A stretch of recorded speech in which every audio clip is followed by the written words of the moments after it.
നമുക്ക് ട്രീ എങ്ങനെ ഷെയ്ഡ് ചെയ്യാമെന്ന് പഠിച്ചാലോ? അപ്പോൾ അതിനായിട്ട് ആദ്യം തന്നെ HB പെൻസിൽ എടുത്തിട്ട് ആദ്യം ഒരു single layer full HB pencil വെച്ച് ഇങ്ങനെ കൊടുത്തെടുക്കാം.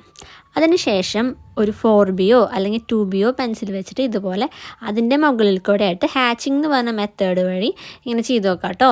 ഇപ്പോൾ ഹാച്ചിങ് എന്ന് പറഞ്ഞാൽ ഇങ്ങനെ ഷെയ്ഡിങ് മെത്തേഡ്സിൻ്റെയൊക്കെ വീഡിയോ ഞാൻ ഇട്ടിട്ടുണ്ട്. അപ്പോൾ ഡൗട്ടുള്ളവർ ആ വീഡിയോസൊക്കെ കണ്ടു നോക്കും കേട്ടോ. ഇനി നെക്സ്റ്റ് എന്താ ചെയ്യേണ്ടതെന്ന് വെച്ചാൽ 8B അല്ലെങ്കിൽ 6B വെച്ചിട്ട് കുറച്ചും കൂടി ഡാർക്കറായിട്ട് ഒരു പെൻസിൽ എടുക്കുക. എന്നിട്ട് ഇതുപോലെ വീണ്ടും ഒരു സിംഗിൾ ലെയർ ഇതുപോലെ ഹാച്ചിങ് വെച്ച് തന്നെ കൊടുത്തെടുക്കുക. അത് ഞാൻ നെക്സ്റ്റ് ഫൈനൽ ലെയറായിട്ട് ഫിനിഷിങ് ചെയ്യാനായിട്ട് കുറച്ചും കൂടി ഡീറ്റെയിൽസ് ഒന്ന് ആഡ് ചെയ്ത് കൊടുക്കുക. കുറച്ചും കൂടിയും ഒരു 10B പെൻസിലോ ഒരു 8B പെൻസിൽ വെച്ചിട്ട് കുറച്ചും കൂടി ഡാർക്കറായിട്ട് കുറച്ചും കൂടി ഡീറ്റെയിൽസ് ആഡ് ചെയ്ത് കൊടുക്കുക. അപ്പോൾ ഒരു ഇലയുടെ ടെക്സ്ചർ ഇങ്ങനെ വരും. അപ്പോൾ ഓൾമോസ്റ്റ് ഇതാണ് നമ്മുടെ ഡ്രോയിങ്. അപ്പോൾ എല്ലാവർക്കും ഇഷ്ടപ്പെട്ടു വിചാരിക്കുന്നു. അതുപോലെ ഇങ്ങനത്തെ ഡ്രോയിങ് ടിപ്സിനായിട്ട് എൻ്റെ ചാനൽ സബ്സ്ക്രൈബ് ചെയ്യാൻ മറക്കരുത്. പിന്നെ അടുത്ത വീഡിയോയിൽ കാണാം. ബൈ.